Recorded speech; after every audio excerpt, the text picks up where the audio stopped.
Of those 29 ready-mix cement factories, Israel destroyed 22 to make sure the people of Gaza could not rebuild after the invasion. And there was quite a lot to rebuild. Israel left behind 650,000 tons of rubble. 650,000 tons of rubble. Well, as we approach the month of May, the issue of Israel's treatment of the people of Gaza entered the front pages of the news as a flotilla of boats approached Gaza to break the blockade. Israel said the flotilla is unnecessary because there is no humanitarian crisis in Gaza. It's been exaggerated. But the human rights organizations, they said not true. Oxfam, the humanitarian relief organization, it said contrary to what the Israeli government states, the humanitarian aid allowed into Gaza is only a fraction of what is needed to answer the enormous needs of an exhausted people. The World Health Organization has said Israel is blocking vital medical supplies from entering the Gaza Strip. The International Committee of the Red Cross has said the blockade is having a devastating impact on the 1.5 million people living in Gaza. And at this point, a strange debate took place in the public. On the one hand, Israel said, we're not starving the people of Gaza. We've put the people of Gaza on a starvation plus diet. It's not so dire. And the human rights organizations, they said, not true. It's a starvation diet. But amidst this debate of starvation plus versus starvation, the most basic elementary point was lost. What right did Israel have to put the people of Gaza on any diet?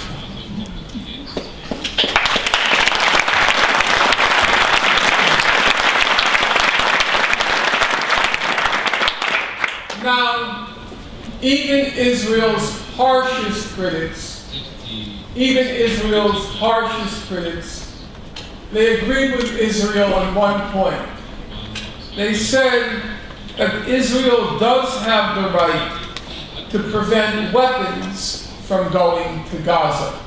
On that point, we agree with Israel. That's not entirely clear. The international law, a people fighting for self-determination, the law is, as it stands now, the law is neutral on the right of people struggling for self-determination, the right to use force. It's neither legal nor illegal. The law is neutral on the subject. To the extent that it's permissible under international law, then as the letter B follows the letter A, if they have the right to use force, then they obviously have the right to receive weapons to use force. However, I know most of you here in this room, you're here because you want to achieve peace. You don't want to hear about force and violence, and I'm certainly sympathetic to that mindset, to that disposition. But even if you're of that disposition, the position of those harsh critics of Israel was still hypocritical. Why? Well, Amnesty International, after the attack on Gaza, it put out a report. It was called Fueling Conflict. Fueling Conflict. And Amnesty International said, under international law, it's illegal to transfer weapons to a country which is a systematic violator of human rights.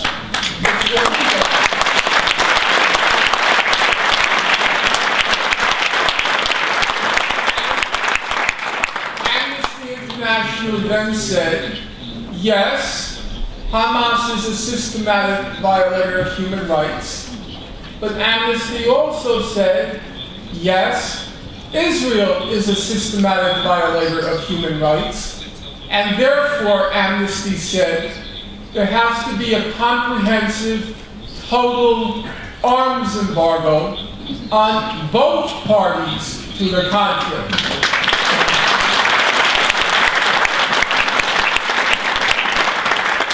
So when the international community said, we must prevent weapons from getting to Gaza, but they didn't also say we must prevent weapons such as German submarines from getting to Israel.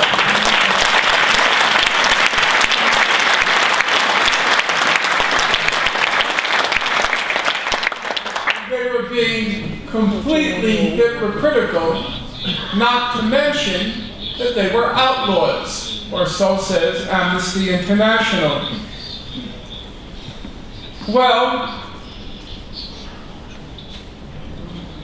on May 31st of this past year, the Freedom Flotilla reached or neared the territorial waters of Gaza and then came under assault by the Israeli Navy and Israeli commandos. Exactly what happened on that fateful morning, we'll probably never know the details, but we have what one might say is a compelling account, may not be the last word.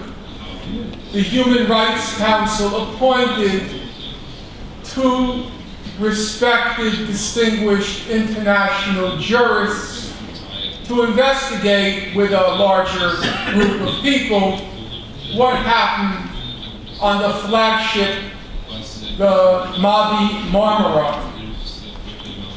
I have no great admiration for the Human Rights Council, but it is true to say, if we're fair, it is true to say that whenever they appoint commissions or individuals to investigate, they pick people of great distinction, whether it be a Richard Goldstone, or when they had to choose the special rapporteur on Palestine, they chose John Dugard from South Africa. These are first-rank jurists in the world.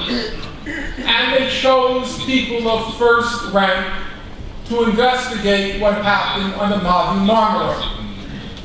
I can't go into all the details now, but the basic picture they presented was the Israelis began the assault on the Mavi Marmara with the inflatable boats, the Zodiacs. They fired percussion bombs, tear gas, and plastic bullets, Navy plastic bullets. When the initial assault was repelled by the passengers, Israel came in about 5 minutes later with the helicopters. And according to the report of these distinguished jurists, Israel began using live ammunition before any commando hit the deck of the Mavi Marmara. By the end of the Israeli assault, 9 passengers were killed, 9 passengers were martyred. Of those 9, according to the report, 6 were the victims of extrajudicial summary executions, which is just a fancy legal language for they were murdered in cold blood. But for questions of the law and morality, exactly what happened on the boat is completely irrelevant, because the basic facts everybody in this room knows, and the basic facts are not open to any dispute or controversy. Number one, the Israeli blockade of Gaza was a flagrant violation of international law. It was the imposition of collective punishment. Number two, the Israeli blockade was creating a humanitarian crisis in Gaza. And therefore, number three, Israel, under the law, had no right to use force to enforce an illegal blockade, which was increasing the suffering of the civilian population. Israel never even claimed that the flotilla was carrying weapons, and Israel never expressed any interest in searching the flotilla's cargo, and didn't pretend that the boats were transporting weapons to Gaza. So, Israel had no right to use force to enforce the blockade, and that's what the Human Rights Council jurists concluded. But there is another question. Let's say, for argument's sake, let's say Israel had the right to block the flotilla. Why did it use violent force? The Israelis themselves acknowledged they could have disabled the propeller on the boat. They could have disabled the rudder on the boat. They could have disabled the engine on the boat, and then just towed the boat to the Israeli port of Ashdod. Israel has a formidable navy. It could have blocked the Freedom Flotilla from going to Gaza. Even on Israel's own terms, what happened makes no sense. The Israelis said the day after the attack, the Israelis kept saying, we didn't expect force. We didn't expect that they would use violence. We thought that they would be just passive and engage in civil disobedience. We didn't expect violence. How many people remember Israel saying that? Raise your hand. That they didn't expect force and violence. Well, then an obvious question comes to mind. If you didn't expect force and violence, then why did you launch your assault at 4:30 a.m. with percussion bombs and tear gas and maybe plastic bullets?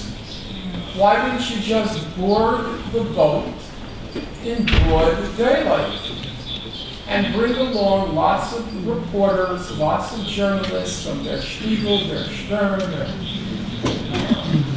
Frankfurter Allgemeine Zeitung, bring along lots of those reporters. Believe me, I read Der Spiegel's correspondent in Israel. What a loser.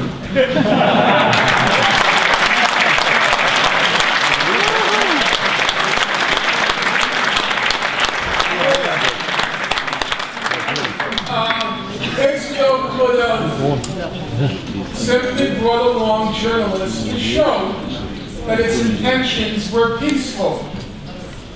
The only reasonable inference is that Israel wanted a bloody confrontation, although almost certainly not on the scale that resulted after the Israeli commandos panicked at the passengers' determined resistance and then killed more passengers. That's basically the picture